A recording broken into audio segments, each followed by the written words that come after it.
I know you're gonna be surprised, but I'm gonna make a giraffe out of this thing.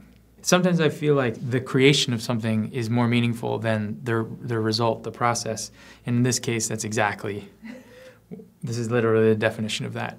Okay, let's try. What's cool about this is we're all of us performers are equalized by doing some stupid task that none of us can really truly accomplish. So all we're doing is just emphasizing what everybody already knows, which is that we are basically just not good at anything besides saying other people's lines. Thank you.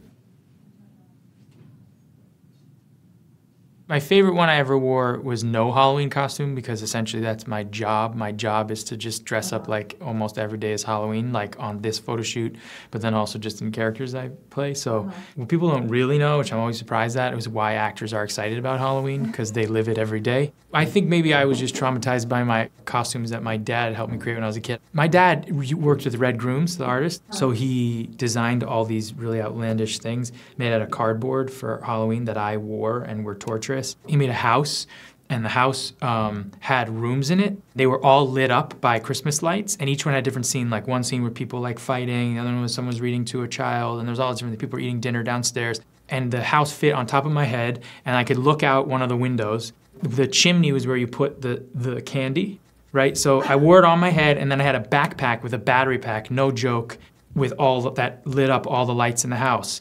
But I couldn't move my knees farther than like maybe 3 or 4 inches. So every time I would walk, my knees would hit the front of this thing. On my way upstairs to get like candy, I would fall flat over and I wouldn't really know where I was going. And then no one could really hear me very well. So when I would ask people for candy, they'd be like, sorry, excuse me, trick or treat. I'd be like, treat. And it'd be like, phew. And they'd be like, what? Where do we put the candy? And my dad would be like sitting there like, let's see if they know. And then they'd like occasionally they just give up and I'd be left there with the door closed, or sometimes they'd like try to put it to the windows and stuff like that. The chimney thing didn't work out. I was freed like 30 or 45 minutes into it because my dad was like, I can't do that to you. I think I was like Elvis Presley one year, that was fine. My sister dyed my hair with manic panic. Someone asked me the other day why am I an actor? And the answer was because manic panic had its way with my brain, probably. I don't know. You know, my first kiss was in the stairwell in elementary school, in the stairwell, right? The door closed and we kissed. It was a peck. It wasn't, you want like the real, what was the first sloppy one? Outside a bowling alley. It was a birthday party of a friend of mine who was having a birthday party at a bowling alley. I didn't even know what was gonna happen. We were like talking outside and she sort of made the first move. I was like, this is the beginning of the end. Yeah, it was wonderful. I remember asking my grandfather about when he first kissed my grandmother. I was going around Queens with him because we were touring around where he grew up. We went to a park out there and he said, I remember on the first date where I took your grandmother. They were divorced many years before. I said, what was it like? He said, he closed his eyes. He said, glorious, like that. I love dogs.